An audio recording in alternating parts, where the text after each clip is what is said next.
DC here. Hi guys and gals. Hope you're well. It is Wednesday hump day. And we'll do the weatherman and tell you what the weather is.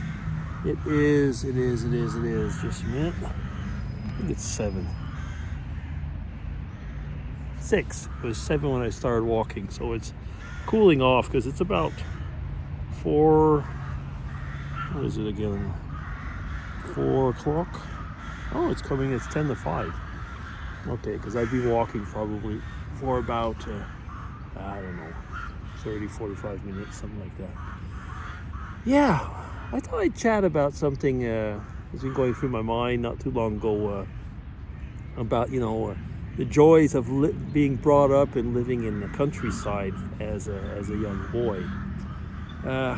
It also brought me to think about things when Jasmine on a tag was this week when Jasmine mentioned about going and fishing with her dad and so on. And so I thought, brings me back to great memories. Now, in my childhood, like I've often said, and most of you will know a little bit of what I'm saying, is I was brought up in a small town called Sutton, which was close to the Vermont border. And fishing, it was something like when I was around 10, 11, something like that. We would go with friends. We'd grab our bikes. I was probably even around that maybe. We'd grab our bikes and our fishing poles, and first off we'd go into the garden in the back and dig up some worms. Yeah, worms.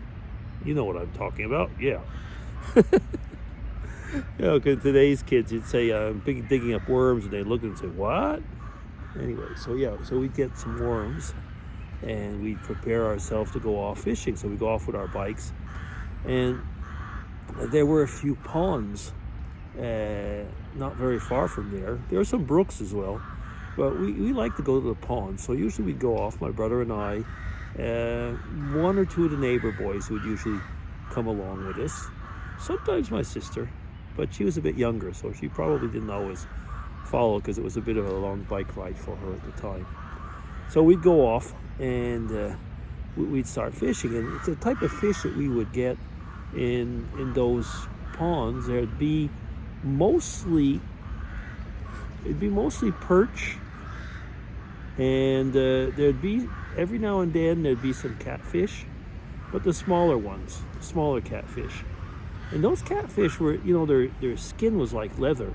You'd use pliers to pull it off, but they were the best because they just had one big backbone, and there was no real bones. There was a problem. Like with the perch, you had to kind of know how to clean it. It was okay. And we did have some type of whitefish, which nobody wanted because there were just bones everywhere. So if we got that, we'd just throw it away. But otherwise, if we'd go into the brooks, and there were a lot of brooks around, there was brooks right close to where we lived, there was the possibility of speckled trout. Speckled trout was nice. Yeah. I had an uncle of mine, so my dad's brother.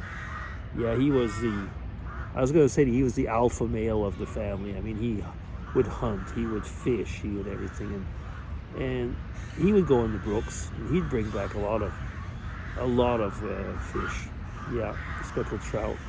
But he knew where to go, and you've probably seen that in movies, but the good fishing holes, especially in the brooks, that was a secret. People didn't go fishing with anybody because you didn't want to tell where your fishing hole was. It was kind of amusing. In the evenings, sometimes my uncle would tell my dad, do you want to go fishing? And we would pack up and we'd go off to a river not very far from our place. It was about probably a 20-minute drive, something like that. And we'd park there, and there'd be a lot of people to be there because there was a lot of catfish.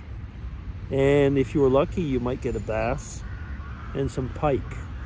in that river. Yeah, so we'd fish a lot, and sometimes we were lucky. Sometimes we get quite a bit of catfish, but sometimes it was just a perch, and perch we already had. So as kids, it was like, oh well.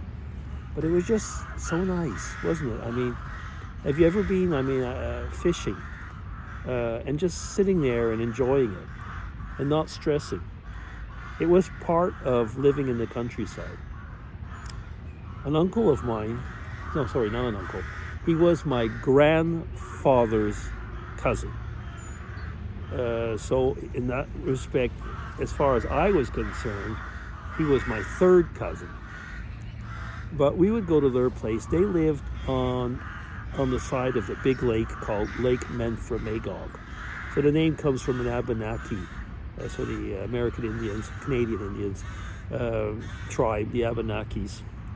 And the Memphremagog, so my cousin was retired. So this older cousin, he was retired. And we would go with him on sometimes spend a few days at their place. Hibbert was his name. Lucy was his wife. They didn't have any children. They had a dog, which I don't remember what the dog's name was now. And they'd go, Hibbert would go every morning. Every morning he'd go out fishing. He'd go trolling in the lake. So we'd go with him.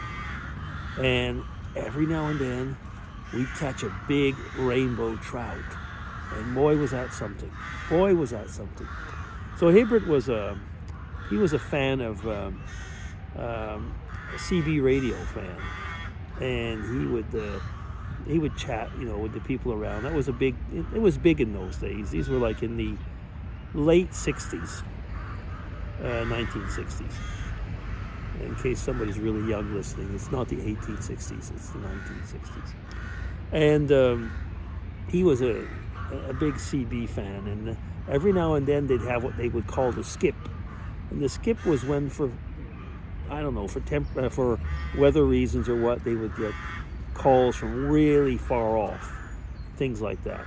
Anyway, it was fun. We would love going there, and of course, like I say, we'd have the fish and everything, and that lake Memphremagog, the legend had it, at least the Abenaki legend had it, that it had its own monster, like Nessie, of the Loch Ness.